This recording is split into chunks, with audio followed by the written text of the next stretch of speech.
빌런입니다. 이번에 리뷰할 브랜드는 그랜드 세이코 자작나무 스프링 드라이브 SLGA009입니다. 제가 그랜드 세이코 리뷰를 언제 처음 했는지 과거로 되돌아가 봤어요. 2020년 8월 4일 역시 스프링 드라이브의 메커니즘을 가진 SBGA293이었습니다. 아직 2년이 채 되지 않았네요. 구독자분들도 체감이 되실지는 모르겠어요. 2년 전 럭셔리 워치메이커들의 포지셔닝과 현재 그들의 포지셔닝은 시계 시장이 그 어떤 것보다 보수적인 시장임에도 불구하고 적지 않은 변화가 지나갔습니다. 롤렉스를 필두로 제니스, IWC, 예거, 파네라이, 브라이틀링 이런 명품 시계 브랜드를 바라보는 우리들의 시선과 인식이 정말 많이 달라졌어요. 무브먼트 혹은 디테일과 같이 예전에는 우리가 알기 어려웠던 심도 깊은 정보들이 이제 더 이상 단방향으로만 흐르지 않습니다. 시계 애호가들은 다양한 식견과 수준 높은 지식들을 서로 공유해왔어요. 이제 바보는 없습니다. 현재 자리에 만족하고 안일하게 대처했던 브랜드들, 새로운 디자인에 대한 도전보다 복각 위주의 과거팔이, 무브먼트의 개발이나 진보보다 원가 절감에 집중했던 브랜드들은 더 이상 예전과 같은 위상을 갖지 못합니다. 그랜드 세이코는 어떻습니까?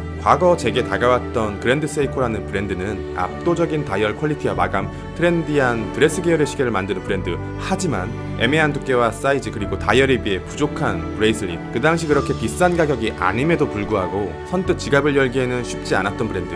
그러나 현재 그랜드 세이코는 급변하고 있습니다. 물론 무브먼트의 진화를 통해 시계의 사이즈와 두께가 줄어든 것도 있지만 현재 트렌드를 지배하는 스틸이라는 강력한 힘을 다른 브랜드들의 젠타 따라하기 열풍에 합류한 것이 아니라 그랜드 세이코만의 독특한 감성으로 풀어낸 것이 차원을 달리하는 디테일에 대한 집착이 더해져서 과거에 비해 리테일가는 더 올라갔지만 과거에 비해 지금이 더 합리적으로 보이는 이유인 듯 합니다. 물론 시계 브랜드라는 게 단순히 무브먼트의 완성도나 퀄리티만으로 평가할 수 없다는 것을 잘 알고 있습니다. 헤리티지, 역사, 브랜드 가치 등 고려해야 할 요소가 많지만 그것을 포함하더라도 현재 그랜드 세이코는 저평가되어 있다고 생각해요. 다이얼 케이스, 베젤, 글래스, 무브먼트 이렇게 시계를 구성하는 여러 부품들이 있지만 시계의 얼굴은 다이얼입니다. 그런데 마이크로 브랜드, 메스티지 브랜드, 럭셔리 브랜드, 생각보다 시계 브랜드들은 다이얼 자체에는 큰 투자를 하지 않아요. 큰 노력을 기울이지 않습니다. 우리가 만날 수 있는 다이얼의 종류는 기껏해야 매트 다이얼, 썬네이 다이얼, 레커 다이얼, 컬러도 역시 블랙, 블루, 화이트. 그러나 그랜드 세이코는 조금 다른 방식으로 접근했습니다. 단순히 색칠놀이에 그치는 것이 아니라 눈송이, 스노우플레이크를 시작으로 눈을 봄, 여름, 가을, 겨울을, 호수를, 숲을 다이얼 안으로 집어넣으려는 노력을 해왔습니다. 이런 다이얼 제작 방식은 이제 그랜드 세이코만의 헤리티지가 되어버렸어요. 사실 이번 자작나무 다이얼은 우리에게 낯설지 않아요. 이미 하이비트 무브먼트를 활용한 모델로 자작나무가 선출시되었고 제가 리뷰를 진행한 경험이 있기 때문에 누구보다 잘 알고 있습니다.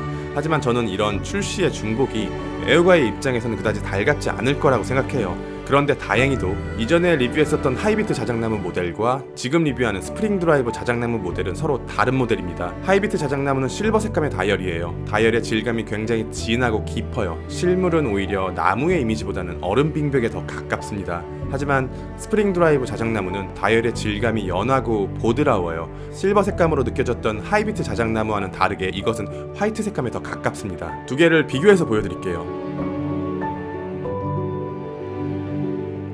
스프링 드라이브 자작나무는 오히려 우리에게 익숙한 그랜드 세이코의 시그니처 스노우플레이크에 훨씬 더 가깝게 느껴집니다. 기존의 스노우플레이크가 겨울의 끝을 알리는 산뜻한 눈이라면 이것은 겨울의 시작을 알리는 눈처럼 느껴져요. 그랜드 세이코 관련 리뷰 도중에 이렇게 언급했던 기억이 나네요. 빌런이 생각하는 스노우플레이크의 아쉬운 점들, 티타늄 소재가 아니라 스틸로 파워 리저버를 없애고 사이즈를 조금 더 작게 줄이면서 인덱스를 조금 더 상위 등급의 그것으로 제가 생각했던 모든 것이 이 모델에 반영되었고 여기다 다이얼의 질감까지 업그레이드 되면서 스프링 드라이브 자작나무는 제가 꿈꿔왔던 이상적인 시계에 가까워졌습니다. 오랜 기간 간직해왔던 칼슘 렌즈의 끝을 과감히 잘라냈고 심플했던 인덱스에는 화려한 기교가 들어갔어요. 마감은 정말 훌륭합니다. 조금 담백하게 말씀드려요. 리뷰를 진행하면서 마감에 홀릴 것 같아서요. 제가 리뷰해본 브랜드 중에서 럭셔리급에서는 롤렉스 정도만 비교가 가능하고 하이엔드 브랜드의 마감과는 조금 이질적인데요. 하이엔드의 디테일은 마치 장인의 예술작품을 감상하는 느낌이라면 그랜드 세이코의 디테일은 스틸이 보석으로 변하는 과정을 관전하는 느낌? 세 개의 면으로 만들어진 핸즈는 번갈아가면서 빛을 내뿜고 삼키기를 반복해요. 이것은 핸즈보다 인덱스에서 훨씬 더 그 면모가 드러나는데요. 이것을 화면에 담을 수 있을지는 모르겠어요. 한쪽이 빛을 먹으면 다른 한쪽이 빛을 내뿜고 가운데 파인 골짜기에서 추진력을 얻은 훨씬 더 강한 빛이 쏟아져 나옵니다. 때때로 이렇게 빛이 글래스를 넘어 다이얼 정중앙을 향해 들어갈 때면 핸즈와 인덱스를 타고 파노라마처럼 펼쳐지는 빛의 움직임이 어떤 미사역을 붙여야 할지 모르겠습니다. 비교적 두텁고 단단한 디자인의 베젤은 세로 방향에 브러싱이 발려있는데 이 브러싱의 감도가 굉장히 세밀하고 이것의 헤어라인은 고급스러운 불규칙성을 띠고 있습니다. 베젤의 측면에는 수준 높은 폴리싱이 발려 있어서 시계를 정면에서 바로 보게 되면 브러싱된 부분은 마치 폴리싱처럼 빛나고 폴리싱 처리된 부분은 빛을 삼켜버리면서 시야에서 사라집니다. 베젤을 따라 굉장히 클리어한 돔 글래스가 다이얼을 덮고 있는데 다이얼이 화이트인 것을 감안해도 글래스가 굉장히 깨끗해요. 이것은 글래스 한쪽에 발려있는 무반사 코팅만으로는 설명하기 어려울 정도로요. 아마 외부뿐 아니라 내부마저 특별한 구조로 디자인된 글래스 때문이지 않을까 추측됩니다. 40mm의 이상적인 사이즈, 11.8mm의 슬림한 두께, 22mm 안정적인 러그, 47.6mm의 평범한 러그 투 러그, 100m 해방수와 4,800A의 항자성은 보너스입니다. 러그의 디자인은 제 취향을 저격해요. 사이즈에 비해 러그의 너비가 넓고 단단하게 디자인되었습니다. 폴리싱, 브러싱, 폴리싱, 브러싱, 폴리싱 5겹의 교차된 마감이 만들어내는 빛의 움직임은 굉장히 아름답습니다. 무브먼트는 스프링 드라이브 9RA2로 5일, 시간으로는 120시간의 파워 리저브를 가지고 있습니다. 오차는 경이로워요. 하루 플러스 마이너스 0.5초의 오차, 최악의 상황에서 오차가 최대로 난다 한들 한 달에 10초를 넘어가지 않습니다. 스프링 드라이브 9R 6계열의 무브먼트에 비해서 두께와 사이즈가 줄었고 무브먼트의 정면에 있었던 파워 리저브가 다이얼 뒤로 이사를 갔습니다. 이것은 시스루백을 통해서 확인할 수 있고, 아니 진짜 미친 건가?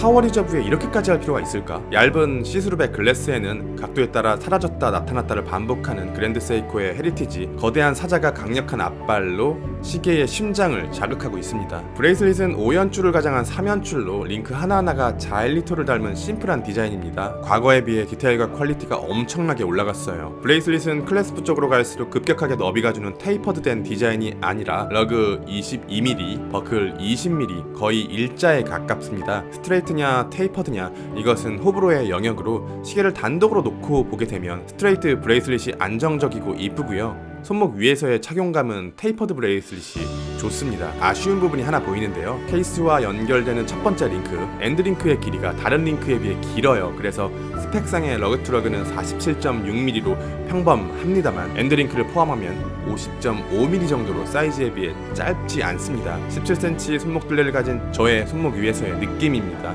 여러 각도에서 보여드릴게요.